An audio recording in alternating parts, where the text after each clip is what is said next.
Immediately, he felt the cold steel of a small semi-automatic Beretta Model 70. The Model 70 was a small caliber and not normally one he would have chosen, but the instructions had been quite clear. It was to be used and then returned to the officer who had sanctioned the operation. Grady didn't argue the point.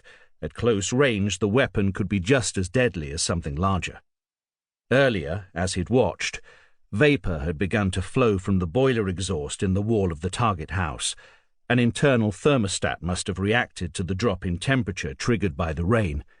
A few minutes later, a light had come on in the hallway. For a fleeting moment, he'd foreseen complications. It looked like someone might already be home. But no movement followed. The curtains remained open, rooms stayed dark. The hall light was on a timer, he concluded, to create the illusion someone was in. He was looking for a BMW 5 Series. The female in her 40s with blonde hair would be smartly dressed and on her way home from some kind of event. She was the only occupier of the house and was reported to be unaccompanied. Lights now appeared further along the street. He dropped a half-finished cigarette into the ashtray.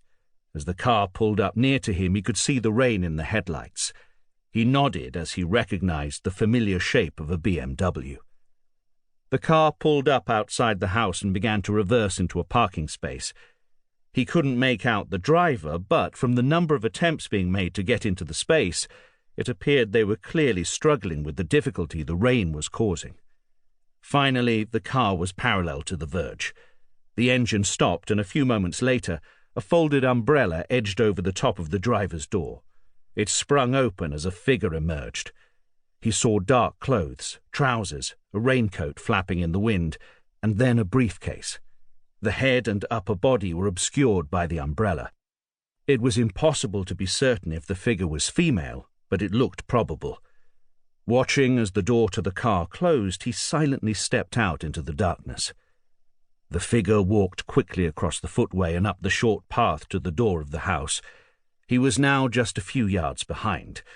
As the umbrella was placed carefully to one side, he could now see it was a woman, petite with fairly long blonde hair. It was the target. She seemed to be searching through her pockets for her door keys. He approached, moving silently along the path behind her. Swapping the Beretta into his right hand, he pulled a small silencer from his left pocket and quickly attached it to the barrel. There was an almost inaudible click as it snapped into place. Rain trickled down the back of his neck. It was cold and uncomfortable, but it hid the sound of his feet on the path. He raised the gun. The woman was distracted. He knew why. She couldn't get a key into the door lock. He had superglued it before settling down in the car to wait. Delayed entry to the house, long enough to make the kill. A small key fell from the woman's wet hand. As it dropped to the ground, she bent over, seemingly desperate to retrieve it quickly, just as Grady fired. The .22 caliber round ricocheted off the stone door surround at one side of the target's head, sparks flying off into the darkness. He cursed. The woman turned and looked up towards him, their eyes meeting as she saw the gun. She looked petrified, raised her empty hand towards him, the fingertips trembling. As he pulled the trigger for the second time, she mouthed a word. He didn't hear it. The rain masked the sound, and this time he didn't miss. 2 bullets struck home just above her left eye. She crumpled and rolled heavily against the door. He stood astride her for a moment. She lay on her side, eyes now closed, body curled up as if asleep, a trickle of blood running from her nose onto the wet porch area. Even though she displayed no sign of life, he aimed at her temple and squeezed the trigger again. Her head jerked slightly as the bullet entered her skull. Before picking up the briefcase, he checked the path and street. All quiet. Satisfied he was safe, he scanned the ground carefully and recovered the spent cases ejected by the Beretta.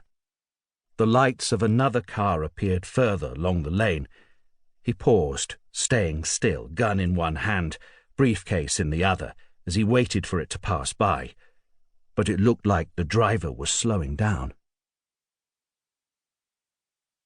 Come on, Grady breathed heavily from the exertion as he waited impatiently.